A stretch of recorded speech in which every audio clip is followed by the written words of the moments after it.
In this video we discuss galvanic cells.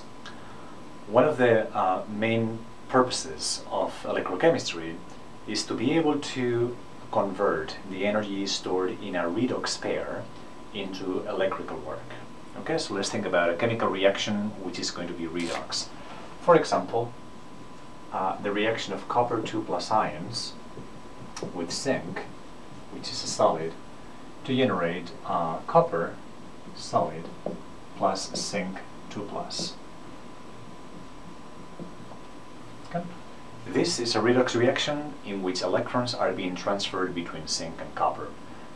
To be able to understand that a little bit better, we're going to take this reaction and divide it into the two half reactions, one for oxidation and one for reduction.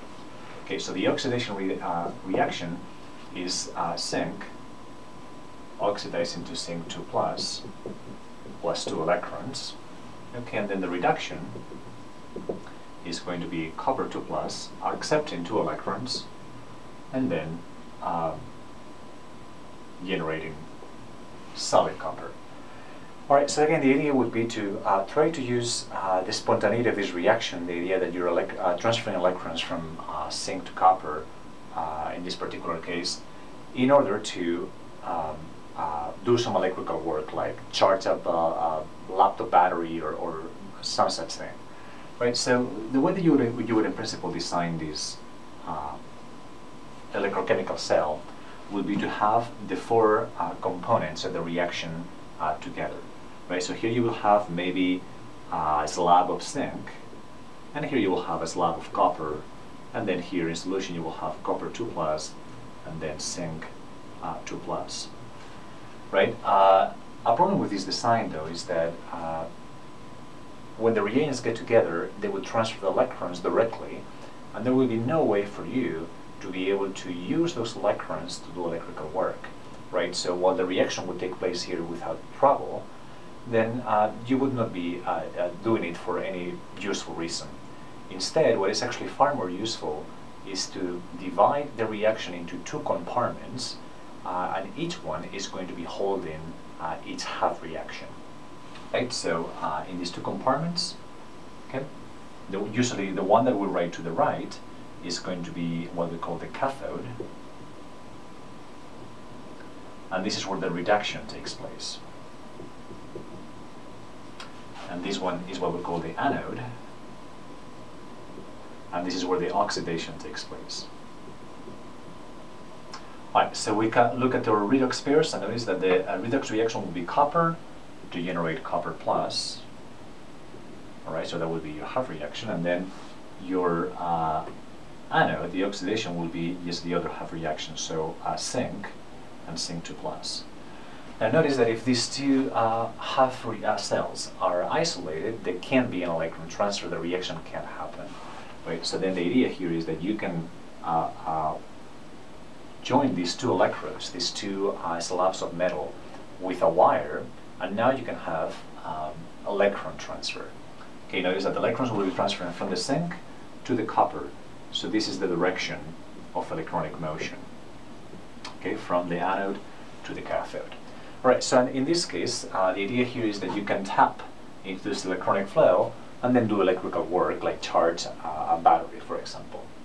A problem with this setup that we have right here is that the reaction will not last very long, and the problem is as follows. Notice that as you remove electrons, okay, this is becoming increasingly positive, and as you add electrons here, this is becoming increasingly negative. Right, so the problem is that if a few electrons have been transferred, now the work to remove one electron from something that is quite positive and the work to add an electron that is to something that is already very negative is huge. Right, so the reaction will actually not happen anymore. A way to take care of this charge imbalance that you're generating is to simply put here something that is called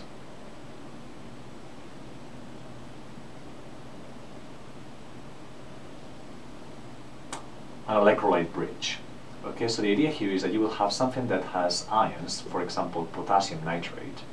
Okay, so that will have potassium and nitrate that is called a salt bridge, And then the idea is that as you're transferring electrons right here, you generate an excess negative charge, but then the positive ions that you have right here, those K+, will flow into that cathode half cell to balance the charge. And as you're generating positive charges right here, the nitrate that you have in that salt bridge will transfer to this half cell to balance the charge. And like that, then you can continue to run the reaction and be able to again divert these electrons that you have to do something useful, to do something that is called electrical work.